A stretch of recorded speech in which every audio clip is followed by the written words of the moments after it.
My name is Megan Moore. I work at University Branch Library, and today I'm going to show you how to take a regular tree branch, create a loom out of it, and then weave a design onto it. This is commonly known as branch weaving. For this craft, you will need yarn, a weaving needle, a fork, a tree branch that creates a V shape, scissors to cut your yarn, and if you're going to be trimming your own tree branch, you'll need tree pruners or something else that you can cut your branch with. Just be really safe when doing this. The branch I'm using for this video is about 20 inches long, but you can definitely start with something smaller than that. Notice the general shape of the two limbs. We'll be creating the loom inside of that V shape. The finished product is typically used as wall art, so think about the size you want it to be before you start chopping branches. The needle I use is a plastic weaving needle. It's 6 inches long and it's something that I bought online, but you can easily find it in stock at your local craft store. You can get totally creative with the yarn you use whatever colors and weights of yarn that you prefer. Mixing up the weights of yarn will add texture to your finished design. This white wool is much thicker than the other two blues that I have. The fork will be used periodically to tighten your weave. I will demonstrate this later on in the video. The first step is to select and prepare your tree branch. If you don't have a tree that you can trim, you can ask a friend or neighbor, or you may have luck foraging for branches in a wooded area. You'll want to use a branch that is sturdy without a lot of bend to it. Notice that my branch has some bend to it, but not too much. If the limbs are too flexible, the loom yarn won't be taut enough to weave onto. But you also don't want it to be old and brittle. If your branch snaps while you're weaving on it, that won't be good. Once you have your branch cut, you may need to snip off the smaller branches that shoot off from the larger ones that will create your loom. Just be careful when you're trimming branches with sharp tools. Here you can see that I've ripped off the smaller branches from my branch, but I've gone back with my tree pruners to get a smoother edge on both of my limbs. You'll also want to clean off any excess dirt or animal droppings from your branch, because you don't want that on your finished product either. Now it's time to create our loom. I typically use a white yarn, but you can use any color you like. Tie one end of your yarn to the closed end of the V on the bottom limb. Next, you're going to stretch your yarn all the way to the top, loop it around once, and then bring it back down to the bottom limb and do the same. Wrap it all the way around that limb again before going back up to the top. And you're going to proceed like this all the way down your branch until it's either filled all the way, or you may get to here and decide to stop and not finish it. You're going to fill it up as much as you want. One thing to keep in mind is that you want your yarn to be as tight and taut as you can possibly make it without breaking the yarn, because you need taut yarn to create your loom. Otherwise your weave will be loose. So that's the trickiest part, is keeping it really tight the whole way down. But it's not impossible. You just have to check yourself every once in a while, make sure you're still pulling it as tight as possible. You want your vertical strands, which are actually called the warp, you want those to be pretty close together so that you have a tighter weave in the end. And yeah, this is the trickiest part, is getting your warp threads tight and evenly spaced along your branch. Just keep it going.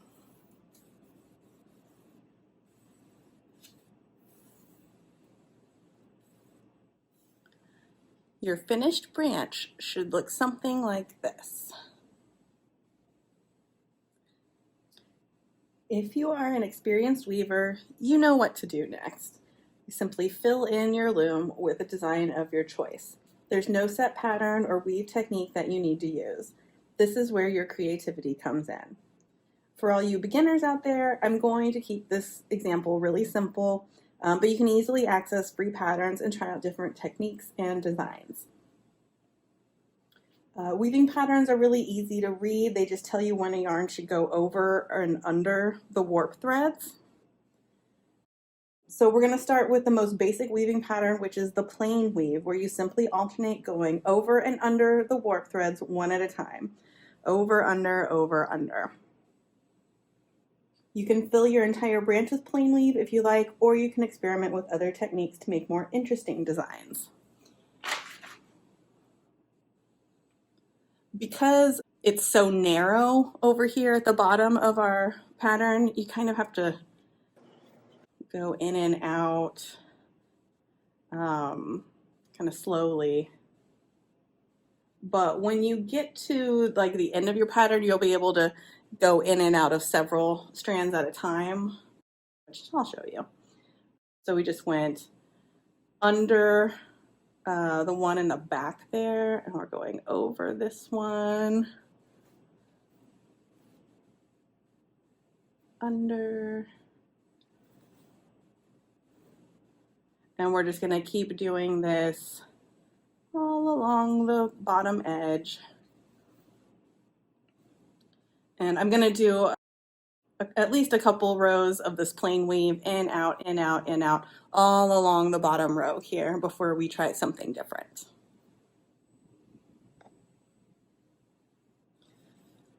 Here you can see I've completed my first row of plain weave on my branch loom. Now I'll explain what the fork is for. So doing your natural in and out weaving process, my first strand is way up here when it needs to be closer to the branch. So the fork is used to simply bring your thread down. It makes a little bit more sense when you have more on here, but you'll want to do this periodically just to make sure that your weave stays tight. You want your weft threads to be close together and not spread apart. So we went in and out, in and out, in and out all along this first row in plain weave. Now that I've gotten to the very end, I'm under the last warp thread, and so I'll simply go over it. So we're under, we're going to come over, and then now we can do multiple strands at a time because I have more room to work with. So I'm going to go over, under, over, under, over, under, and I can actually get quite a few of these done instead of having to go in and out one at a time. And I'll just work my way all the way back to the other end. And I'll do this a few more times until it's time to change my thread. Now that I have completed 7 rows of plain weave, it's time to change my thread and do a new color and a new stitch or weaving technique. Anytime you change your thread, you simply tie it off to one of the warp threads in the back side. And again, you're going to leave all these little tails. You can trim them or you can weave them back into the underside. It's really up to you. If you need to change your thread, say you run out of blue in the middle of these 7 rows, you could always tie more blue onto your existing thread and just make sure that you hide the knot on the back side. You don't want it to show through on the front. So I'm going to show you a new technique. It's called the sumac stitch. And the basic idea is to go 2 steps forward, 1 step back. But in this instance, I'm going to increase that a little bit. We're going to go 4 warp threads over and then go back 2. I've already started this process because it's kind of hard to show you in the narrow parts here. But essentially, I tied off a knot all the way over here. We went over on the top part 4 and then back 2 on the underside and then over 4 again. So right now I'm pulled up from the back side and I'm going to go over 4. 1, 2, 3, 4. And then from the back side, I'm going to go back 2 and come back up. And then back over 4 more. 1, 2, 3, 4. I'm going to do this all the way down. And you'll see that when you complete a row this way and then reverse it and come all the way back, it ends up looking sort of like a braid. So it's just another way to add some new dimension and new design to my art project. Here is a closer look at that sumac stitch. You can see that 2 rows put together do sort of resemble a braid. I'm working on my 4th, so I've gone all the way this way, all the way back, all the way this way, and I'm working on my 4th row, heading back the way I started. But I wanted to show you what the difference between warp threads that are close together look like versus warp threads that are further apart. So this is why you want warp threads to be closer together. Down here where my warp threads are close together, you can see what a nice tight stitch I've got here, versus over here, somehow my warp threads got pretty loose, and you can see that my sumac stitch, you can see in between it. That's not great, but it at least serves the purpose in this video of showing you why it's important to have warp threads that are closer together. I just wanted to show you how I'm finishing up. Remember, I'm still going 4 forward, 2 back. So 1, 2, 3, 4 forward, and then I go back 2 and come up in the middle of those 4 that I went over. 1, 2, 3, 4, and then 1, 2 back. Once you get in the hang of this stitch, it's really easy to just keep going, and it has a really pretty effect once you're done.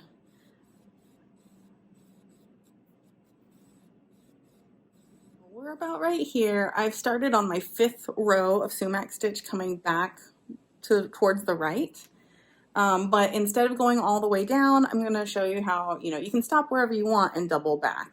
My goal here is just to fill in as much of this narrow part of the loom as I can, because it's a little bit harder to work in. I kind of just want to get it over with so I can finish playing with the rest of my loom. So what I'm going to do is, let's do 1 more sumac stitch going to the right. So I come up.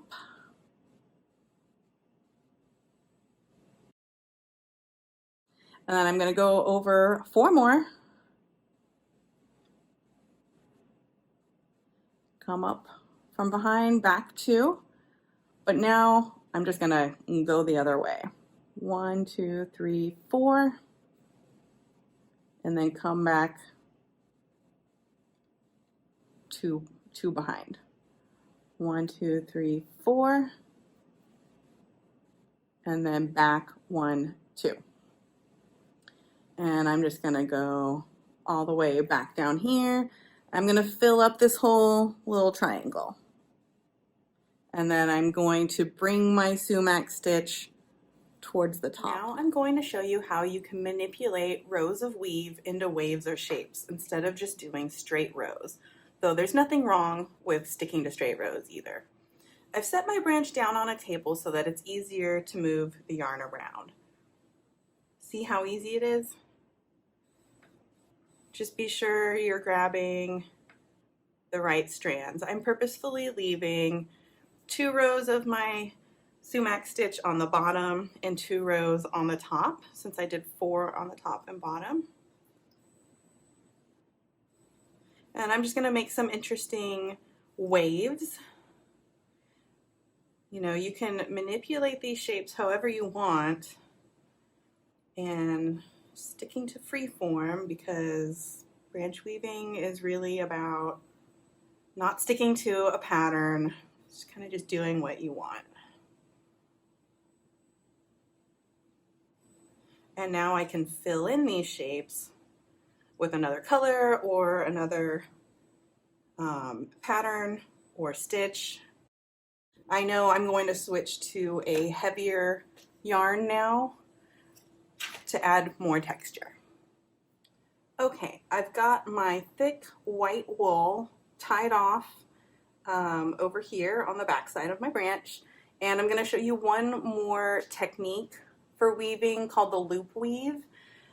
I didn't include this in the supplies list that I mentioned at the top of the video, but if you have a wooden dowel or even just a pencil, you know, if your branch is smaller than mine, a pencil will work just fine.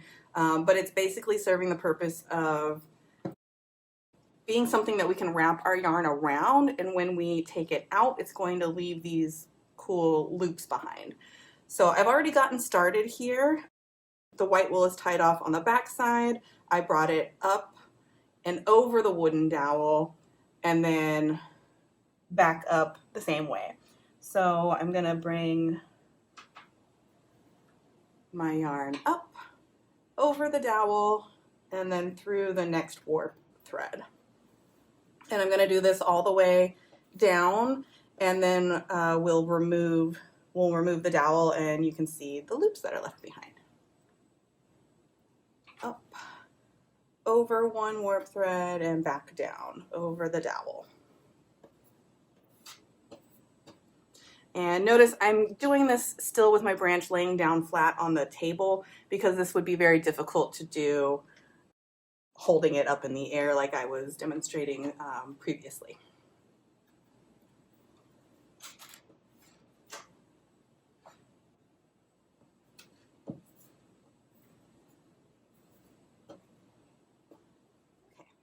Now we have finished our loop row, and when you remove the dowel,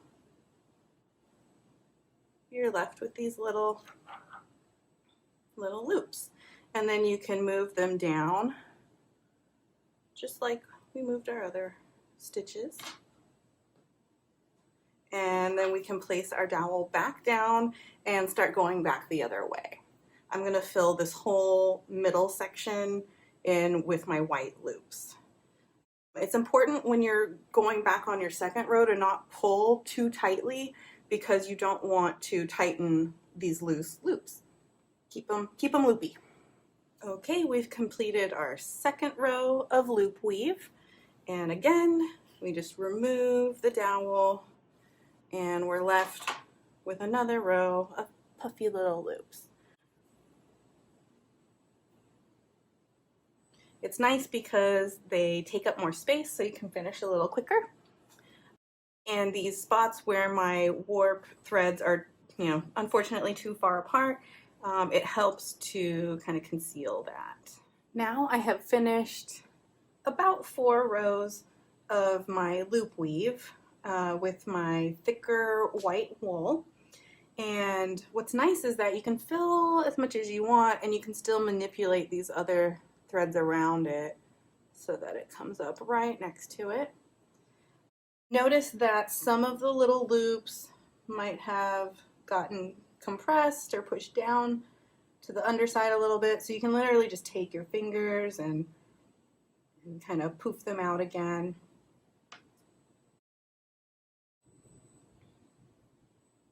And there you go.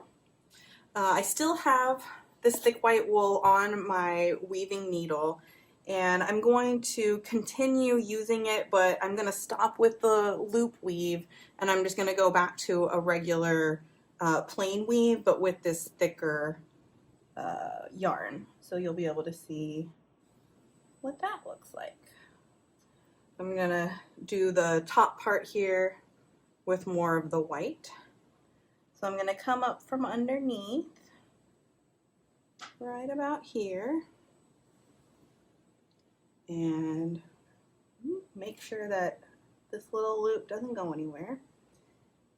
And then I'm just going to go, same thing we've been doing, I'm just leaving the dowel out now. Another thing to note with this particular weight of yarn is that it does sort of start to fall apart. If you're really rough pushing it in and out, you'll kind of start to lose some of it. It kind of comes away. So just be really careful if you're using a yarn that's this level of thickness.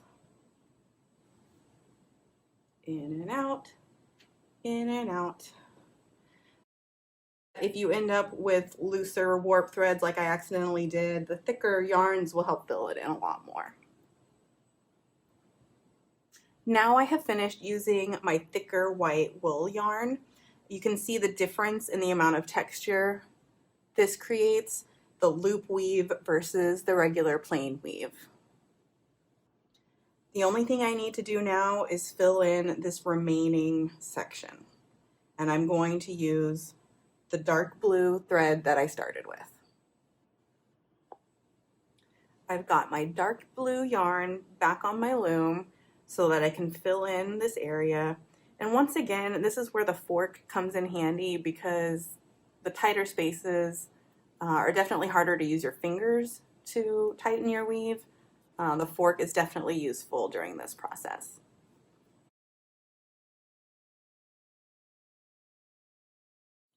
Ta-da! There you have it, our finished branch weaving project. It is ready to be hung on a wall or given away.